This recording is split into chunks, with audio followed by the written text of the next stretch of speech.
осуществляется гигиенический уход. Это очень важно за новорожденными детками с момента рождения, как мы приходим с ребеночком домой. Обязательно у нас должна быть в комнате комфортная температура. Ручки наши должны быть чистенькими, и желательно, чтобы ребенок находился на ровной такой поверхности. Обработка или гигиена ребенка начинается всегда сверху вниз. Начинаем обычно с глазиков, то есть если это утренняя рутина, после того, как мы проснулись, мы обрабатываем сначала свои ручки, а далее у нас идет уход за глазиками. Да? Глазки у нас обрабатываются обычно чистыми ватными дисками с наружного угла к внутреннему. Каждый диск должен быть обработан отдельный глаз отдельным диском. Значит, мы обрабатываем глазки, далее опускаемся ниже, можем осмотреть и обработать при необходимости заушную область. Почему? Потому что у нас часто бывает, что за ушками после родов скапливается смазка, остается.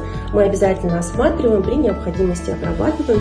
Все действия наши должны быть очень аккуратными и нежными. При необходимости осматриваем все складочки шейные, подмышечной, паховой области, складочки под коленками, ножки осматриваем обязательно. И при необходимости мы тоже сделаем здесь обработку обычной кипяченой водичкой.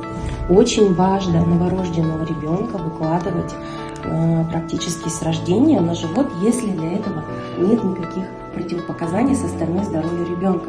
Каким образом мы это делаем? Мы также это делаем двумя руками, то есть наши движения должны быть аккуратными, уверенными. Мы делаем переворот, но после кормления ориентировочно через час, то есть практически между кормлениями в течение дня можно 2-3 раза ребеночка здорового новорожденного выложить обязательно на животик. Для чего это делается?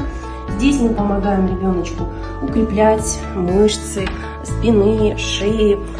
Для этого у нас постепенно ребеночек будет пробовать поднимать головку, у него будет перед ним открываться кругозор, обозрение.